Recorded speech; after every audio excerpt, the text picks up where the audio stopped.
Di sudut tenggara Asia, tepatnya di distrik Malaka, Timor Leste, hidup sebuah tradisi yang mengakar dalam tubuh dan jiwa para perempuan.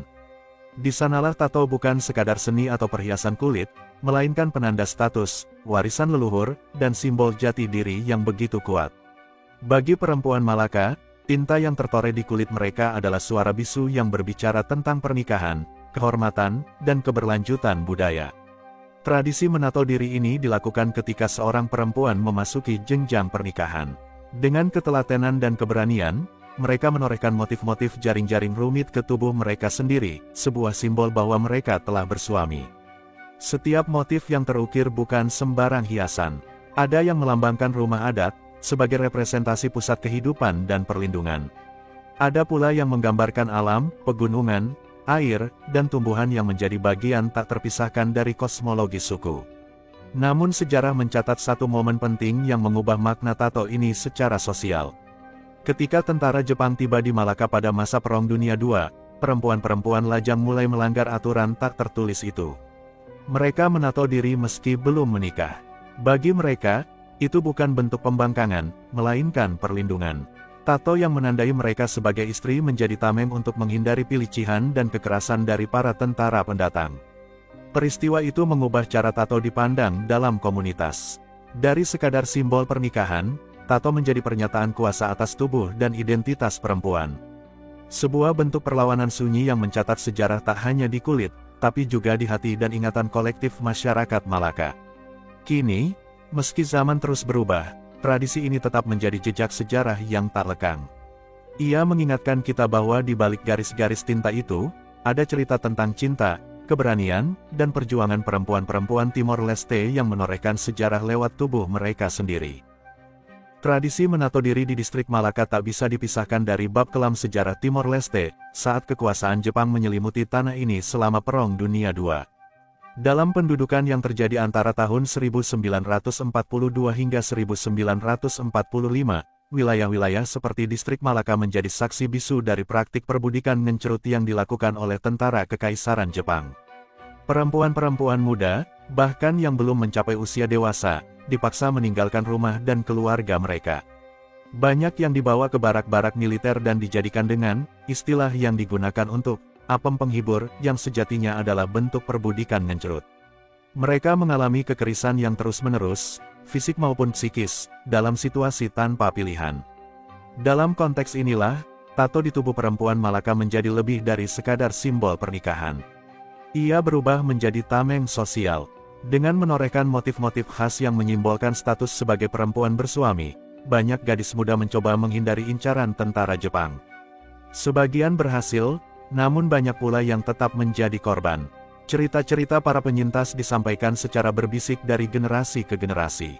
Sebagian besar tidak pernah tercatat secara resmi, tertelan oleh ketakutan, rasa malu, dan tekanan budaya. Namun trauma itu masih membekas, menumpuk di balik diamnya desa-desa yang dulu menjadi ladang penculikan dan penyiksun.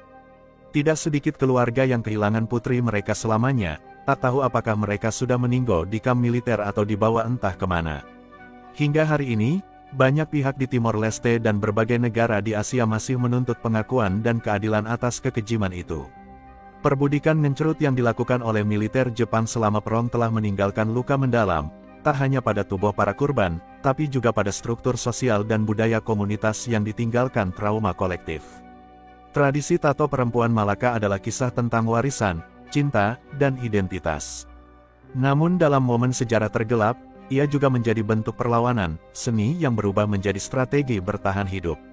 Sebuah jejak yang terus mengingatkan bahwa tubuh perempuan bukanlah medan perang, dan bahwa sejarah tidak boleh dilupakan. Tato wajah pada perempuan Timor Leste. Lebih dari sekadar hiasan tubuh, tato-tato ini adalah simbol peradaban kuno, pengikat identitas, dan saksi bisu perjalanan hidup perempuan-perempuan Timor Leste dalam masyarakat adat mereka. Dalam berbagai komunitas adat Timor Leste, seperti suku Tetum, Mambai, dan Fataluku, tato wajah memiliki fungsi yang sangat spesifik. Ia adalah penanda identitas kultural, semacam paspor etnis yang langsung dikenali dalam kehidupan sosial. Bentuk dan letak tato dapat menunjukkan asal-usul suku, bahkan kadang menunjukkan desa atau klan tertentu. Tidak hanya sebagai simbol etnis, tato wajah juga merepresentasikan status sosial dan kedewasaan seorang perempuan. Di masa lalu, seorang gadis yang telah melewati tahap inisiasi menuju kedewasaan akan diberi tato wajah sebagai bentuk pengakuan dan penghargaan atas peran barunya dalam komunitas. Proses ini seringkali dikaitkan dengan kemampuan untuk menikah, memiliki anak, dan berkontribusi dalam upacara adat.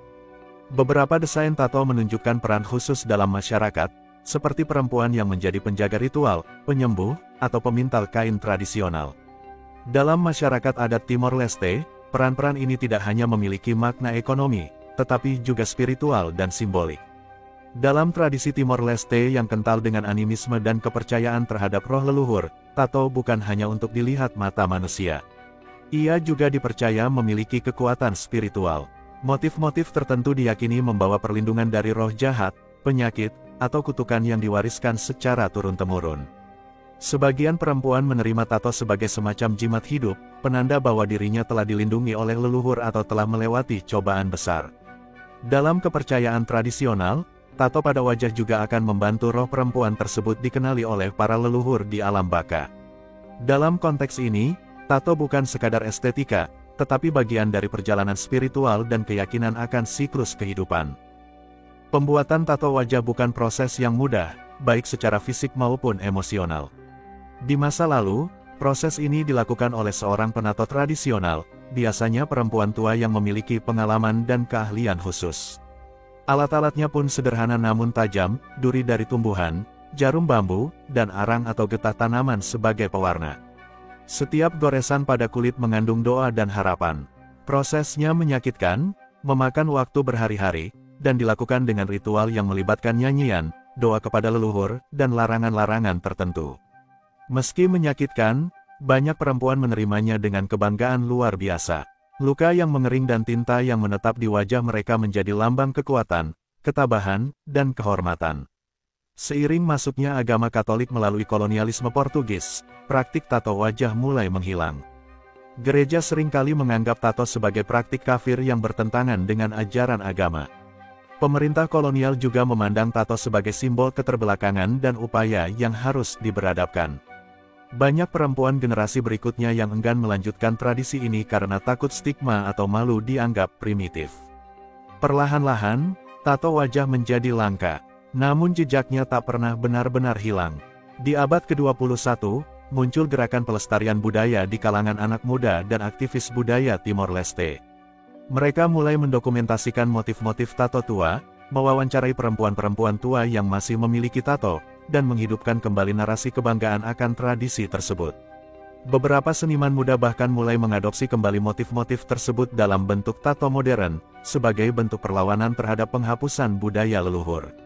Tato wajah pada perempuan Timor Leste adalah narasi tubuh yang tak tertulis. Ia bercerita tentang siapa mereka, dari mana mereka berasal, dan bagaimana mereka memahami dunia. Dalam garis-garis hitam yang tergores di kulit, tersimpan kisah tentang peran perempuan sebagai penjaga budaya, penghubung masa lalu dan masa depan. Kini, meski jumlahnya makin langka, jejak tato wajah itu masih bisa ditemukan, baik di wajah para nenek yang tinggal di desa-desa terpencil, maupun dalam semangat generasi muda yang tengah menggali kembali identitasnya. Tradisi ini mengingatkan kita bahwa tubuh bukan hanya daging dan darah, tapi juga arsip hidup dari sejarah dan makna yang mendalam. Terima kasih banyak telah menonton, semoga terhibur dan bermanfaat. Akhir kata, wassalamualaikum. Sampai jumpa di segmen berikutnya.